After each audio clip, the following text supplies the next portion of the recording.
If you wrote this life as a screenplay, Hollywood would reject it as too far-fetched.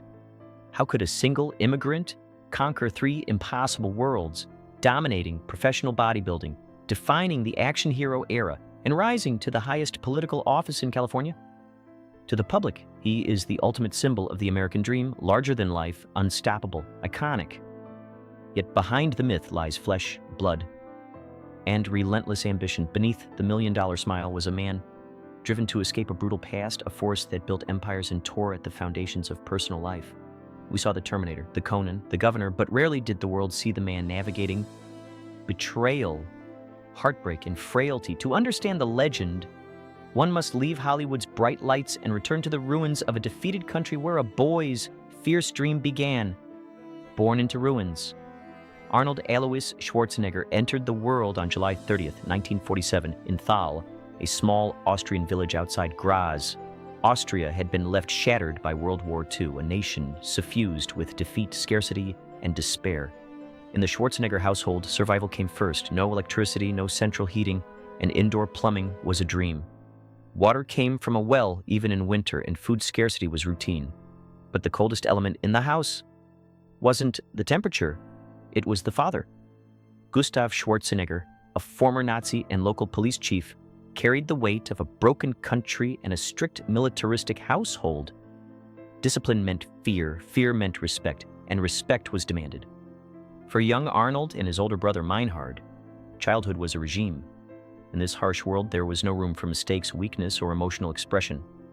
From the outset, Arnold's life demanded resilience, and he learned that to survive, he would have to detach from the world around him. The father, the rival, and the bruised boy. Gustav Schwarzenegger's home was a crucible of comparison and cruelty. The brothers were constantly pitted against each other, athletic contests serving as a daily reminder of favoritism. Meinhard, the golden boy, often won, basking in praise, while Arnold was dismissed and mocked. The ridicule extended to his body, his dreams, even his very presence. Physical punishment was common, and the discipline sometimes escalated when alcohol fueled his father's temper. Yet Arnold endured. Unlike his brother, who would later succumb to tragedy, Arnold's response was detachment. He learned to observe, to measure, and to internalize a vision of something greater beyond the village walls. He became alienated from his surroundings, certain he was meant for a different life. The bruises and mockery did not break him. They forged an inner resolve, a determination to escape and redefine himself entirely. The dark theater and the American dream, Arnold's vision crystallized in a darkened cinema in Graz. On the screen, he saw a world of America, gleaming skyscrapers, massive cars, sunlit streets, people radiating energy and confidence. It was everything Austria was not: bright, triumphant, alive. For the first time, Arnold saw possibility. His dreams took shape when he encountered a magazine featuring Reg Park, a British bodybuilder who had become Mr. Universe, and a Hollywood hero as Hercules. Suddenly, the path was clear. Build the body, conquer bodybuilding, move to America, become a movie star. His mother recoiled at the images of oiled, sculpted men.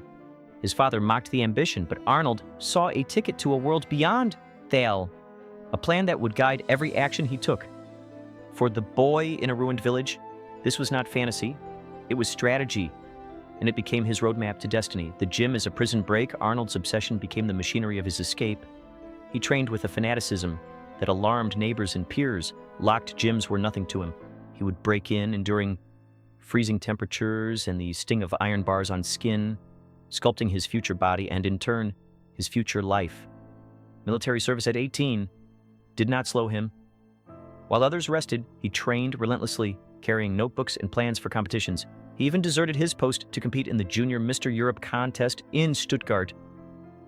Unprepared and inexperienced, he still triumphed, tasting victory in defiance of all rules and expectations. Imprisoned briefly for his desertion, Arnold lay in a solitary cell, smiling, discovering that the constraints of ordinary life, military codes, parental authority, even the laws of his country did not apply to his vision. From that moment, he understood that his ambition could bend the world to his will. The Austrian oak becomes American steel. Munich and London were stepping stones, but the ultimate prize lay across the Atlantic. At 21, Arnold arrived in America, gym bag in hand, accent thick, ambition unshakable. Joe Weider, the godfather of bodybuilding, immediately recognized the raw potential in the Austrian giant. America, however, offered tough lessons.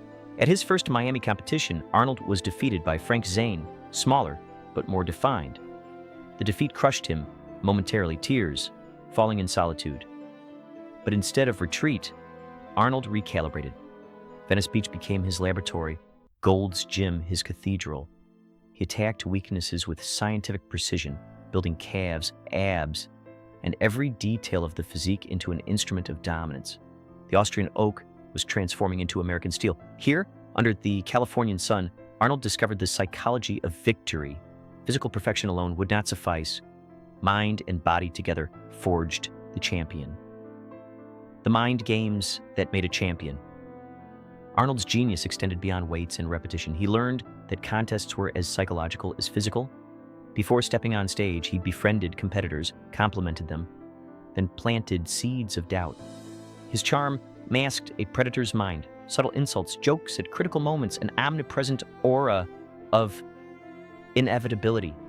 This method made Arnold feared before competitions even began. Within the golden era of bodybuilding, he cultivated camaraderie with giants like Franco Columbu, Dave Draper, and Ken Waller. Laughter and companionship existed, but beneath the surface was relentless strategy. Each move, each word calculated to maintain supremacy. By 1975, after 6 consecutive Mr. Olympia titles, Arnold had achieved the impossible, mastery of mind and muscle, the art of victory. Pumping Iron, the first blockbuster. The 1977 documentary Pumping Iron captured more than muscles. It captured charisma, dominance, and strategy. Arnold dismantled rivals like Lou Ferrigno before they even reached the stage. Using wit, timing, and psychological insight, he was simultaneously charming and intimidating. Funny yet undeniably commanding. Audiences saw a man larger than life, not just in size but in presence. Arnold transformed bodybuilding from a niche sport into a spectacle of Hollywood glamour. This was his first cinematic audition, and the world responded. The blend of arrogance, humor, and sheer magnetism made Arnold a cultural icon. He had sculpted not just a body, but a persona capable of transcending sport, destined for the silver screen. The millionaire who built his own empire, Arnold's empire extended beyond competitions. He displayed acute business acumen, partnering with Franco Columbu in a bricklaying business marketed as European craftsmanship. The duo invested in mail-order fitness courses and apartment buildings, multiplying wealth. By 22, Arnold was a millionaire, yet still chasing his next goal. Fame alone, yet, was insufficient. The dream of Hollywood beckoned. Arnold's vision was total: dominate sport, cinema, and ultimately influence public life. The relentless focus, strategic investment, and tactical social maneuvering mirrored his bodybuilding philosophy: train, refine, execute. Each financial and professional move was a repetition, another set building toward a career that would redefine success in America. Hollywood laughs, then learns. The transition to Hollywood was met with skepticism. Agents mocked his accent, size, and name. Leading roles seemed impossible, but Arnold converted every perceived liability into a unique asset. His physique, once a barrier, became a weapon of presence. The laughter of gatekeepers fueled determination rather than defeat. Acting became another arena for repetition, discipline, and mastery. Lessons learned in gyms and competitions, psychology, endurance, and dominance translated to the screen. Arnold didn't simply enter Hollywood, he stormed it, bending a resistant industry to the force of his ambition. Conan and the birth of a new genre. By the early 1980s, Arnold's film career crystallized with Conan the Barbarian. Critics were uncertain, but audiences were captivated. Arnold wasn't merely acting. He embodied a primal, unstoppable force. The sword dwarfed in his hand. The accent conveyed ancient mystique. The body projected power. The film didn't require nuance or subtlety. It demanded presence, and Arnold delivered. Conan transformed him from athlete to cinematic icon, redefining how muscle, charisma, and performance could intersect. Here, in the clash of sword and spectacle, Arnold began the process of shaping a new kind of hero, one whose legend would extend beyond the gym and the silver screen. The Terminator, A Machine is Born. The 1984 sci-fi thriller, The Terminator, marked a turning point. Director James Cameron originally imagined O.J. Simpson as the cyborg, but Arnold's vision altered the course. He argued that the machine must be precise, cold, and emotionless, traits he embodied. Only 17 lines of dialogue conveyed his dominance, yet one, "I'll be back," entered cinematic immortality. The stiff movements, monotone voice, and alien presence made him iconic. Arnold became a symbol of the 1980s. Muscle, ambition, and technological mythos rolled into one. America, in its era of excess and global posturing, found its perfect mascot in an Austrian immigrant wrapped in determination and the American flag. The rivalry that made action movies bigger. Arnold's rise in Hollywood was defined by rivalry, competition, and strategic confrontation. He thrived on opponents both on-screen and off, turning every encounter into a test of wits and presence. From Lou Ferrigno in Bodybuilding to emerging action stars, competition fueled innovation. These rivalries pushed him to refine his craft, elevate his performances, and redefine what an action star could embody. Each challenge was an opportunity to assert dominance, expand influence, and cement a legacy that would endure beyond the fleeting triumphs of body or box office. Conclusion: the cost of total ambition. Arnold Schwarzenegger's life is a testament to the power and peril of relentless ambition.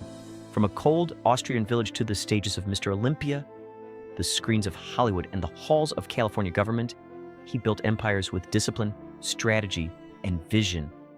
Yet the pursuit of greatness carried a price: personal sacrifices, hidden betrayals, and health battles that tested even his legendary resilience. The boy from Thal, who stared at American movies in a dark theater, became a man whose life story reads like a trilogy of impossibilities. Behind every icon there is flesh and blood, a past, and the unquenchable fire that drives them beyond ordinary limits.